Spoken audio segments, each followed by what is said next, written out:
Have you ever asked yourself the question, do I need a financial advisor? Probably not. Most of us think that only wealthy people need financial help. They've got a lot of money, it takes a lot of management, and that's true. But I would argue that people with little money, or even in fact people in a lot of debt, need more help than people with a lot of money. You've managed to get yourself into this bad position. You need financial help to manage yourself out of this position.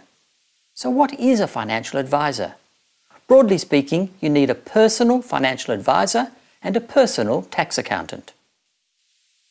So what is a personal financial advisor? They are a person who helps you work out how to spend your money, how to reduce your debt, how to plan for the future, how to invest to make more money. But why do you need a professional advisor? Because they're the people who know all the rules. They know all the things that you can invest in and the best things to invest in.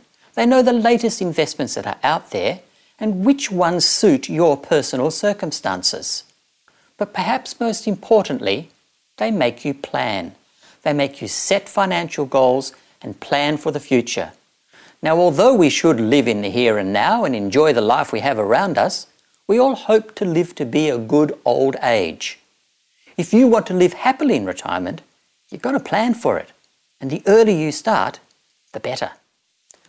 So what is a tax accountant? Once again, they're a professional qualified person who can do your personal tax return. Most of us in business, or know people in business, we know that they have their business tax done by a tax accountant. But your personal finances is your personal business. It should be run and managed on business lines. So you need a tax accountant to do that for you.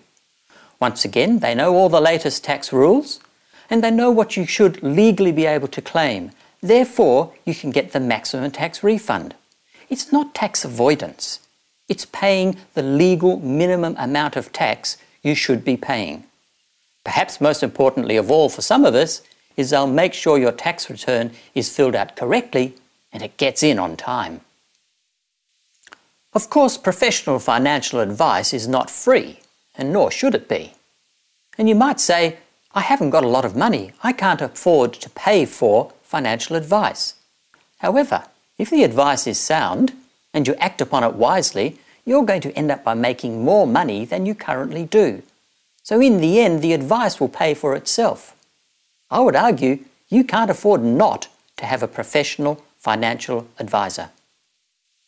We've all seen and heard plenty of news stories about bad financial planners, where investors have lost everything that they own. And sure, there are some bad news stories out there, but there's plenty of good ones too. So how do you find a good financial advisor? Firstly, ask your friends, your family, your colleagues. Do they have a financial advisor they can recommend? Then when you find somebody, ask for references and follow those references up. A good financial advisor will be able to give you those. Thirdly, a financial advisor should be qualified and licensed through ASIC.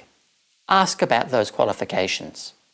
As for tax accountants, much the same.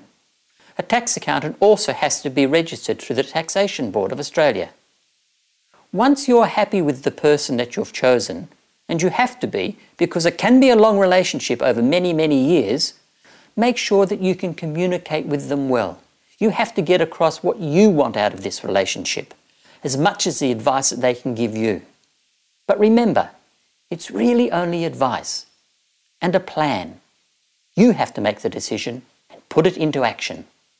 Next up, David Airy is this week's Insider.